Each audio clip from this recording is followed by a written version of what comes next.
قرن گذشته با تأثیر بی‌واسطه بیرونی در اساس تعلیمات دینی و سیاسی تشکیلات تروریستی بین المللی اخوان المسلمین و هماینیسم مذهبی سیاسی به وجود آمده بود.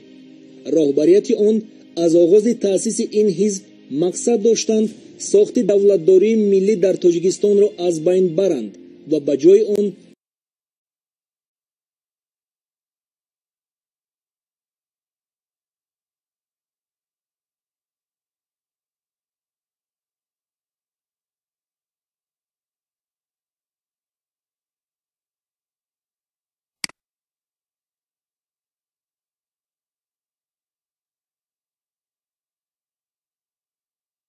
تشکیلات افراطی است.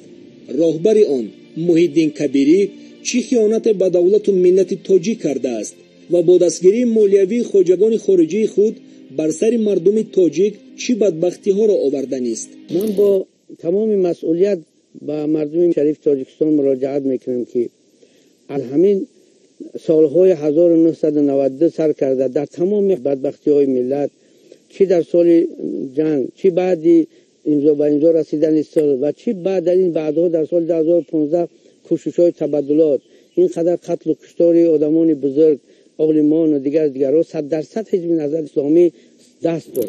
من از سال 1990 که یکی از مؤسسین و اعضای فعال حزب نهضت اسلامی هستم، میخواهم که از نقشه‌های پشت پردگی و شومی که انجام دادیم و همچنین هم الان در صدد انجام یافتن هستند، مردم شریف تاجیکستان ایرا از زبان من، از زبان ملایم دین باید بشنوند، اینها را آشکار شاهد حال بدم و به مردم تاجیکستان فحش میکنم.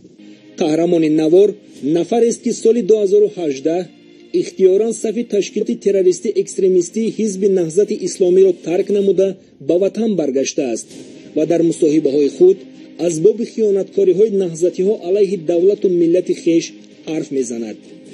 ستارов ایام‌الدین، لقبش مولوی ایام‌الدین، سنه تولدش 25 اپریل سال 1953، زاده دهه کمینترن ناحیه قشانیان، سابق ناحیه باختر ولایت ختلان، ملتش تاجیک، اویله‌دار، صاحب 5 فرزند، استقامت کننده ناحیه رودکی، جماعت دیهات چیمتپه، دهه آبچکاران، یکی از مؤسسان و تشکیل کنندگان تشکیلات تروریستی اکستریمیستی حزب نهضت اسلامی.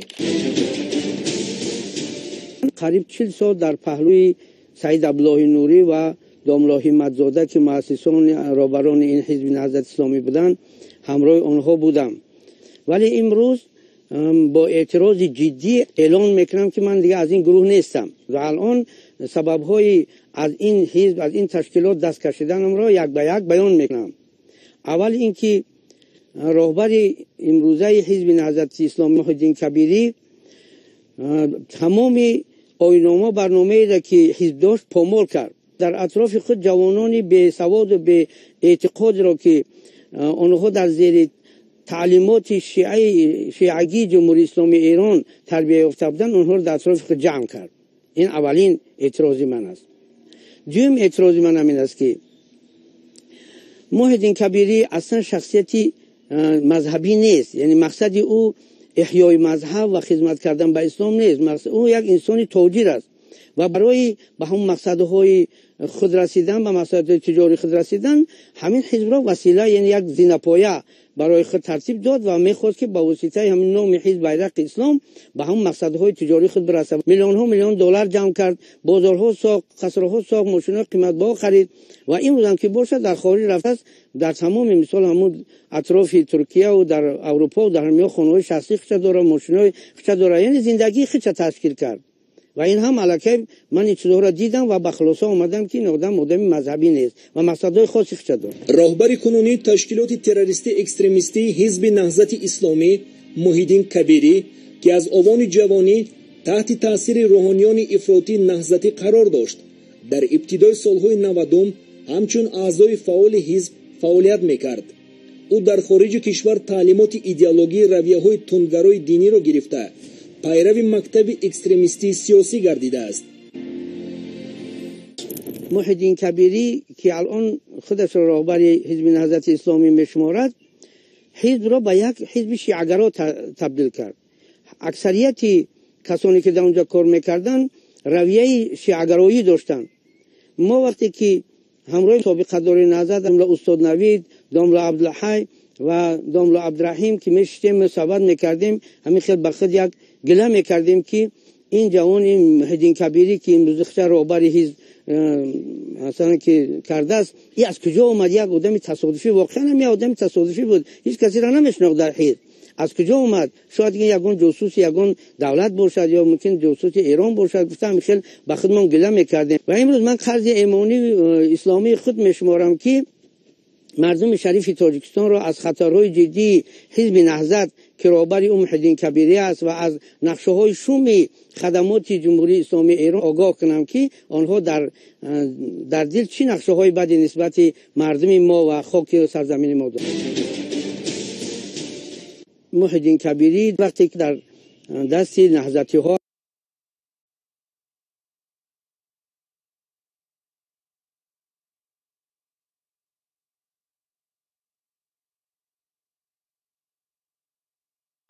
نهضتی ها او را آماده میکنند در زیر تعلیمات شیعه، در زیر تعلیمات خدمات مخصوص ایران و بعدا برای اینکه این کار رسمی شود او را به جمهوری یمن میفرستند تا که در اونجا تحصیل کنه و مردم گمان کنند که این مثلا در زیر تاثیر شیعه ها نیست. برای روپوش کردن همین عقیده های خودشون اونجا میفرستند، ولی همه خراجات ها و همه چیزایی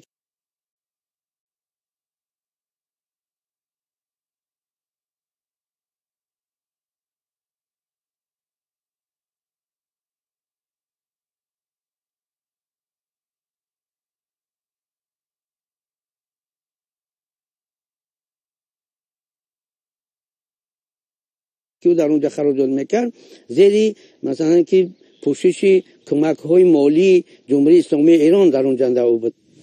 سال 1992 راهبران و سرکردگان تشکیلات تروریستی اکستریمیستی حزب نهضت اسلامی به سمت جمهوری اسلامی افغانستان فرار نموده تا سال 1997 در این کشور فعالیت تخریبکارانه‌شان را ادامه دادند.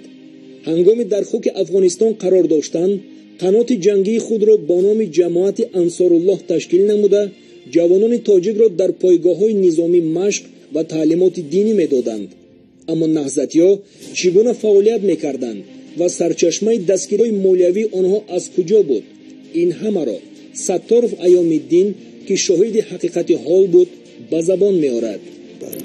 درباره کمک‌های مالی جمهوری اسلامی ایران همین رو من گفتم میتوانم با تمام مسئولیت که در همه دوره‌های فعالیت تشکیلات تروریستی اکستریمیستی نهضت اسلامی که در اون لحظه ها رهبرش سید عبدالله نوری بود، بعد از دنیا گذشتن او محیدین کبیری رهبری را به دست گرفت، همه وقت زیر کمک‌های مالی جمهوری اسلامی ایران قرار داد. از جمله من یاد دارم که وقتی که جنگ‌های شهروندی رخ دادن و مردم به طرف افغانستان هجرت کردن، خود رهبران حزب نهضت در همونجا رفته همون کارها رو به دست گرفتن و از طرف جمهوری اسلامی ایران مبلغ‌های زیادی به دست آنها می اومد به نام کمک‌های مهاجر که آنها اومده برای اینکه این فعالیت‌های خودشون را پرده پوش کنند. در ولایت تخار افغانستان یک شهری که به نام امیرآباد تشکیل کرده بودند، برای چند گروه مهاجران در اونجا نگاهبانی می‌کردند، ولی معلوم بود که اونجا مبلغ‌های هنگفتی از طرف جمهوری اسلامی ایران می اومد و 70-80% آنها به دست رهبران حزب نهضت می افتاد که مقصدهای غرضناک خودشون را استفاده می‌کردند، برای مسلحات می‌دادند، برای ناآرام کردن جمهوری استفاده می‌کردند. این چیزها بود که خود حزب نهضت هم در اونجا نام اسلامی را گرفته در زیر پرده اینا درآمد که این اتحاد نیروهای اپوزیسیون تاجیک تشکیل کردن. اما این هم یک چیز ساخته بود. بعدی حتی صلح هم که وقتی سال 97 صلح شد آنها آمدن و در این وقتی که دولت تاجیکستان با اینا صلح کرد، این مقصر هم باید که ما بگیم که دولت تاجیکستان با اینا صلح کردگی بود، با حزب تروریستی نهضت صلح کردگی نیست. امروز نهضتی‌ها در تمام دنیا دایره میزنن محیدین کبیری که ما را فریب کردن. چیش ما را فریب کردن؟ که دولت با شما عهد و پیمان کرده بود، اینا صلح کرده بود و به همون عهد و پیمانش ایستاد تا آخر. شرط می بود که دیگه اگه فعالیتی ضد دولتی باید ما انجام نمیدادیم. تمامی مثلا کارهایی که نهضت در سال 2000 طرف انجام داد اگر ما را ورق بزنیم بریم، مگر یگون با دستوری همون آیین‌نامه برنامه حزب انجام شدگی نیست. با پولهای دادگی ایران فقط کارهای چیکار کردن؟ تخریب کاری را انجام دادن، کشتار انجام دادن، قتل غارت انجام دادن، در بسیار جاها با مثلا فروش مواد مخدر دست زدن. بسیاری همون کارکنان نهضت هم با خودی مثلا نگهداری سلاح اینجا مثلا دست دادن که از بسیار جاها سلاح به دست آوردن. بعد با امضا رسیدن سازشنامه استقرار صلح و رضایت ملی، صحیفه نو در تاریخ حزب نهضت اسلامی بازگردید. ماه سپتامبر سال 1999 برای فعالیت آن در جمهوری تاجیکستان از نو اجازه داده شد و ماه اکتبر سال 2003 آن همچون حزب سیاسی در کشور از نو به قید گرفته شد. در دوره اشتراک در حیات سیاسی، اجتماعی و اقتصادی تاجیکستان، راهبر حزب نهضت اسلامی و دیگر فعالان آن از باب صلح و ثبات و وحدت ملی سخن می‌کردند و تاکنون خود را در استقرار صلح و رضایت ملی سهیم می‌سازند. از جمله جنایت‌های نابخشودنی که راهبران این حزب تروریستی نهضت اسلامی که محی الدین کبیری و شاه و دیگر کسانی که حاضر در محبس هستند، به اکثریت آنها سید مری حسینی و دیگران، این است که آنها بین سالهای 2010-2015 چندین جنایت‌های ضد دولتی انجام دادند که این خلاف همون آیین‌نامه برنامه حزب رسمی است که آنها این کار انجام دادند. از جمله میتونیم نام بریم هجوم مسلحانه‌ای که در دره کمراب به طرف ماشین اسکران وزارت دفاع انجام دادند و بسیار جوانان را به قتل رساندند. دوم حادثه نابخشودنی کوشش مسلحانه بر ضد قواهای دولتی در شهر خاروخ که در اونجا جنایتگاران همون محلی جمع شده بودند، در اطراف و برای دستگیری آنها خودی تشکیلات تروریستی اکستریمیستی حزب نهضت با راهبری محی الدین کبیری در اونجا هم دست داشتن که چقدر انسان‌ها در اونجا هم کشته شدند. و از همه دهشتناکتر و نابخشودنی‌تر این حادثه ماه سپتامبر 2015 است که کوشش تبادلات دولتی بود که با راهبری حاج حلیم انجام شد، ولی این در صورت راهبری حاج حلیم بود، در حقیقت راهبری اساسی را محی الدین کبیری که راهبر تشکیلات تروریستی اکستریمیستی نهضت اسلامی است به عهده داشت و با مبلغ‌های جمهوری اسلامی ایران انجام شده بود. سالهای 1992 2001 از جانب اعضایان و راهبران تشکیلات تروریستی اکستریمیستی حزب نهضت اسلامی جنایت‌های سنگین و اکت‌های تروریستی و دیورسیونی صادر کرده شدند که در نتیجه زیاده از 150,000 نفر شهروندان به هلاکت رسیدند. اقتصادیات کشور فلج گشت. ده‌ها فرزندان فرزانه ملت، خادمان علمی و فرهنگی، شخصیت‌های معروف و اربابان سیاسی تاجیکستان از قبیل محمد عاصمی، یوسف اسحاقی، منهاج غلاموف، خوشبخت حیدرشاه و دیگران با راه زورآوری و ترور جسماً از بین برده شدند. مقصد اساسی این کشتارها ضربه زدن به قدرت انتلکتوالی ملت، ترساندن اهل ضیا، بیدار کردن حس ناباوری، ناراضگی نسبت حکومت بود. در سال 2015 حزب نهضت و من که یکی از اعضایان فعال همو بودم، شاهد حال بودم، وقتی که کبیری در انتخابات موفق نشد با اعضایان نهضت و حاج حلیم امر داد که تا که اکنون که ما برای قانونی که نتونستیم برای زورآوری تبادلات کرده و حاکمیت را به دست باید بگیریم، ولی موفق نشد. بعد خنثی شدن کوشش تبادلات دولتی از جانب گروه جنایت پیشه عبدالحلیم نظرزاده سنه 4 سپتامبر 2015 راهبر فراری تشکیلات تروریستی اکستریمیستی حزب نهضت اسلامی پای عملی سازی طرح نو کمر بست.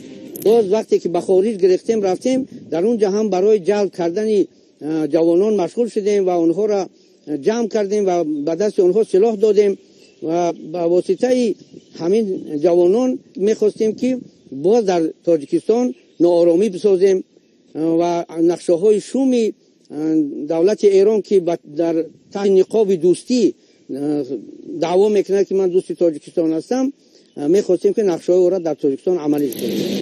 برای عملی نمودن نقشه‌های فساد خود محیدین کبیری شخصی با اعتمادش کوزوف میرزارحیم را که مکتب خیانتکارانه تشکیلات تروریستی اکستریمیستی حزب نهضت اسلامی را گذاشته است مسئول اجرای سفارش‌ها اوید به آماده نمودن جوانان تاجیک در خارجه تعیین نمود. کوزوف میرزارحیم کریمویچ سنه تولدش 8 می سال 1960 زاده دهه ویشغربی جماعت دهات یزغلام ناحیه ونج ولایت مختار کوهستان بدخشان ملتش تاجیک معلوماتش عالی استقامت کننده شهر دوشنبه ناحیه سینا کوچه باباجان غفورов گذرگاه 1 خانه 6 حجره 10 عضو ریاست عالی و شورای سیاسی تشکیلات تروریستی اکستریمیستی حزب نهضت اسلامی نسبتش از طرف پروکراتورای گنرالی جمهوری تاجیکستان از روی ماده های 187 قسم 1 179 قسم 3 بند ا 189 قسم 3 بند ا 313 و 307 کودکس جنایتی جمهوری تاجیکستان پرونده جنایتی آغاز کرده شده در کوفتکوب بین المللی قرار دارد. من در فدراسیون روسیه قرار داشتم در شهر مسکو. کوزوف شونایم زنگ زد به من که رئیس نهضت برای شما امر کرده است که حتما باید که به تهران بیاییم، ما به شما سخت نیاز داریم الان. بعدا به من مبلغ ارسال کردن و من بلیط هواپیما را خریدم و به خط سیر مسکو تهران در ماه فوریه سال 2016 به تهران رفتم و در فرودگاه مرا کوزوف رستم برادر شونایم پیشواز گرفت و با واسطه تاکسی کرایه که بین تهران و بین یک شهر پردیس در شرق تهران قرار دارد که مسافه 2 ساعته راه است مرا به همونجا برد و در اونجا من به کوزوف شونایم واخوردم. یک چند روز مرا مهمانی کرد و بعد آهسته آهسته شروع کرد به فهماندن وضعیت و گفت که ما در پایگاه‌های نظامی مازندران، عراق، شهرهای پردیس، بومیهن در همین جاها ما جوانان را جمع کردیم و تعلیمات نظامیشون میتیم. وظیفه شما دانالله همین است که آنها را از لحاظ روحی معنوی برای جهاد آماده سازه. بعدا من با سفرов شیر محمد که با تخلص شیری از غلامی یاد میشه در پایگاه‌های نظامی تروریستی واخوردم. سفرов شیر محمد مرادویچ لقبش شیری از غلامی سنه تولدش 11 نوامبر سال 1969 زاده کمسمال جماعت دهات رحمانوی ناحیه جیهون سابق قمسنگیری ولایت خطلان صاحب 5 فرزند ساکن شهر دوشنبه ناحیه فردوسی کوچه کناری خانه 93 معلوماتش میانه اعضای گروه تروریستی نظرزاده عبدالحلیم میرزا حاجی حلیم از ماه سپتامبر سال 2015 تا مارت سال 2017 در لاگرهای تروریستی شهرهای پردیس و بومهن جمهوری اسلامی ایران آمادگی مخصوص تروریستی گذاشته است.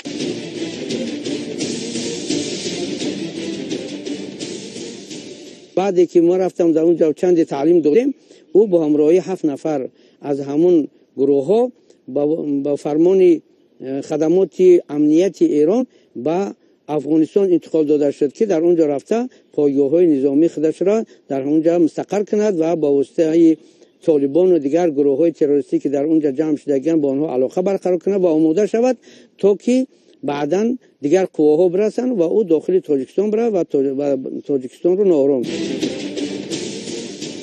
در جمهوری اسلامی ایران در لاگرهای که تروریستان رو تیار میکردن 25 نفر از جوانان زرخرید جمهوری تاجیکستان در اونجا مشق میکردن که رهبر آنها شهروند جمهوری تاجیکستان محمد که با تخلص عبدالله یاد میشید فعالیت میکرد.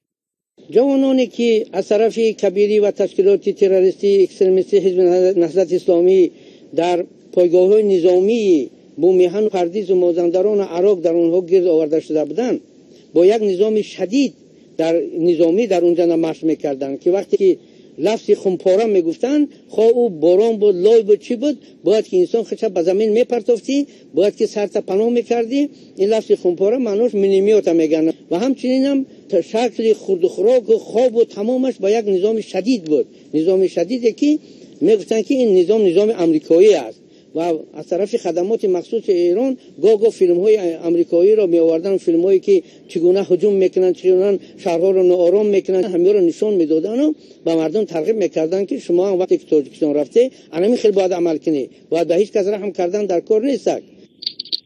من 100% تصدیق میکنم و شاهد حال بودم که اون جوانان گمراهی را که کبیری و پیروان تشکیلات تروریستی اکستریمیستی حزب نهضت اسلامی به شهرهای بومیهن و پردیس و مازندران و عراق می آوردن، از طرف خدمات مخصوص ایران باید مبلغ‌های ناچیز دستگیری می شدن که اون مبلغ 750 تومان ایرانی بود که در شرایط ایران به قول خودشون یک مبلغی بخورنامه است که انسان میتونه که نون خشک بخوره، اما در اصل برای حزب تروریستی نهضت اسلامی مبلغ‌های زیادی 100,000 200,000 دلاری جدا میشد که اکثریت اونها را خود کبیری و کوز و میزورحی به خود میگرفتن تا که در اروپا رفته بزید دولت ما باز همون تخریب کاری های خودشون دوام بتیان.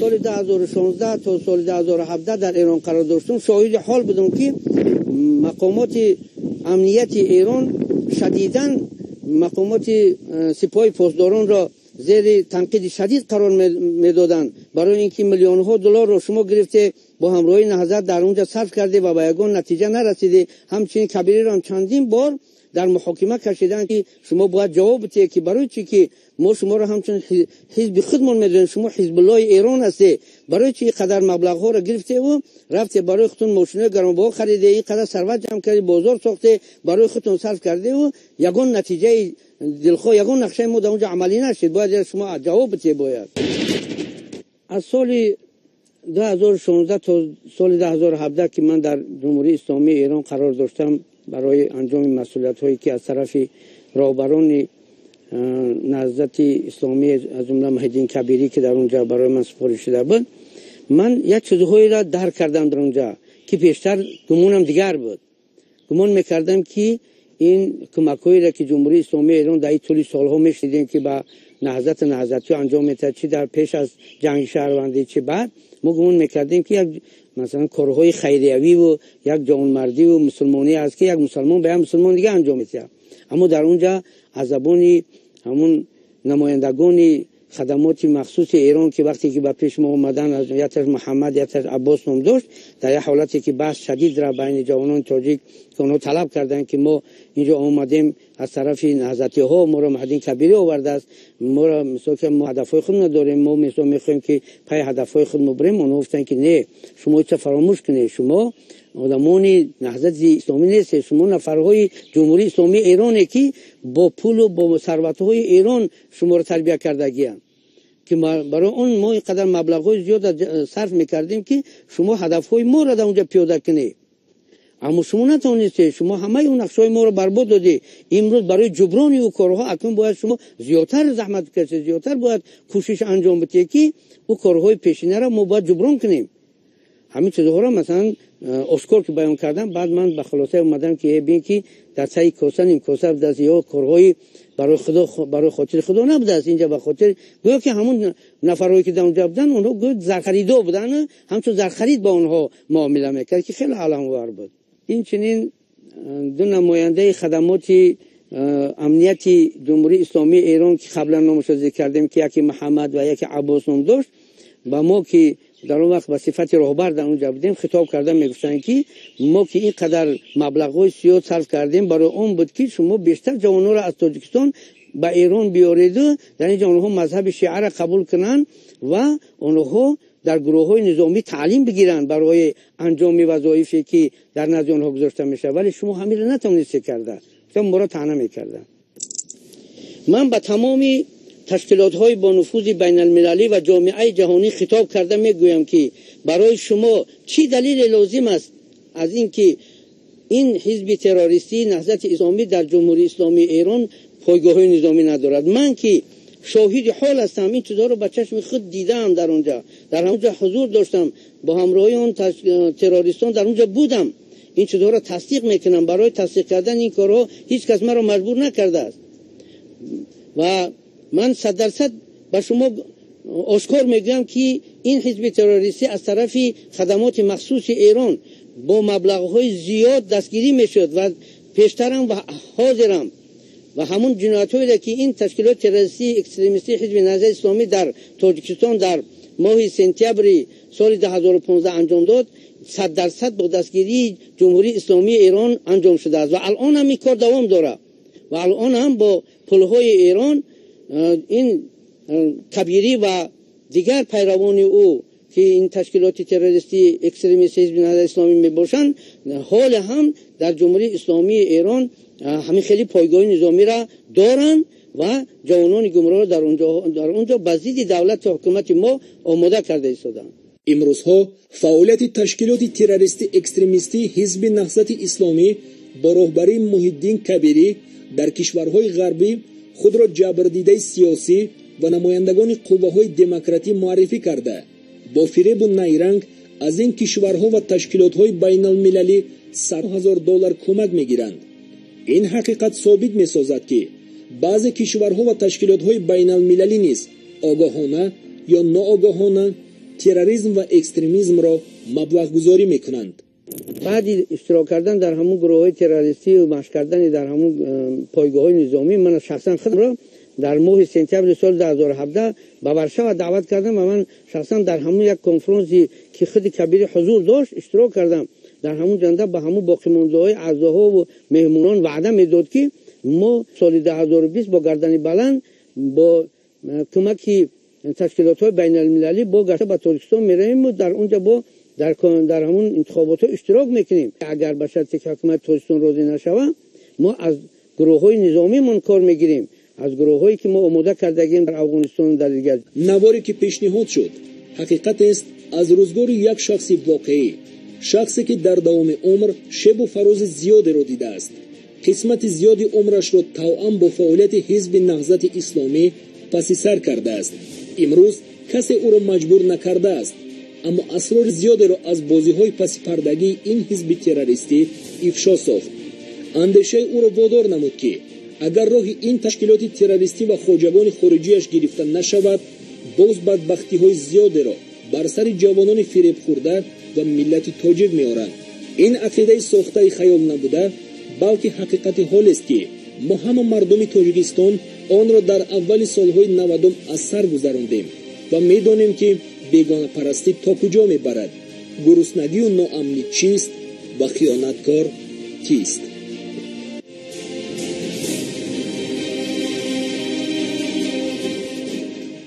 دوستان محترم، هموطنان عزیز، در آخر همین را گفتنی هستم که عمر من به جای رسیده است و می خواهم که در نزد وجدان خود، در نزد هموطنان و فرزندان خود از عمری که پس سر نمودم حسابات دیم تا اون باری وزنی را که در پشت خود دارم کمی هم باشد سبک نمایم. اقرار باید شد که من تمام عمر همراه سید ابلای نوری یکی از مؤسسین و رهبران حزب نهضت اسلام بودم و با همراه اون کس فعالیت کردم. من با تمام مسئولیت اعلان میکنم که حزب نهضت اسلامی با تشبث آخوندهای شیعه مذهب ایران تشکیل شده بود و محض همین حزب تشبثکار جنگ شهروندی در تاجیکستان بود. در مدت 26 سال مستقلیت تاجیکستان حزب نهضت با مبلغ گذاری ایران و رهبری آخوندهای شیعه مذهب ایران عمل کرد. ما رهبران این حزب قسمت عمرمون را در رفت و آمد به ایران گذراندیم.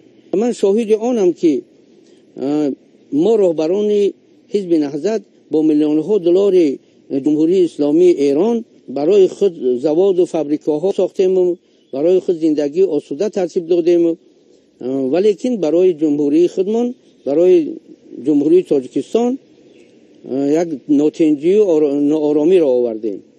این را نه تنها ما بلکه این را باید مردم بیگناه هم زبان و معصوم ایران هم باید بدونند که ثروت‌های ملی آنها را آخوندهای شیعه مذهب به چه کارها صرف میکنند.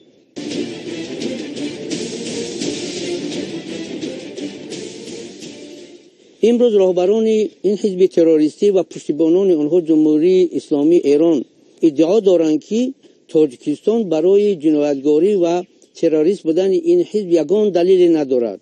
برادران، من یک شخصی هستم که 30 سال همراه راهبران این حزب بودم و در تمام کارهای آنها فعالیت کردم. در افغانستان، در ایران، در تاجیکستان، در هر جایی که لگیره‌های تروریستی نهضت بود در اون جنده فعالیت کردم. جوانان رو به فرمان راهبران حزب برای ترور کردن و برای ناآرام کردن تاجیکستان تربیت کردیم. محض با تشبث همون شاگردان ما آنها آمده سیاستمداران، دولت مردان بزرگ تاجیکستان را کشتند. باز از این زیادتر دیگه دلیل لازم است.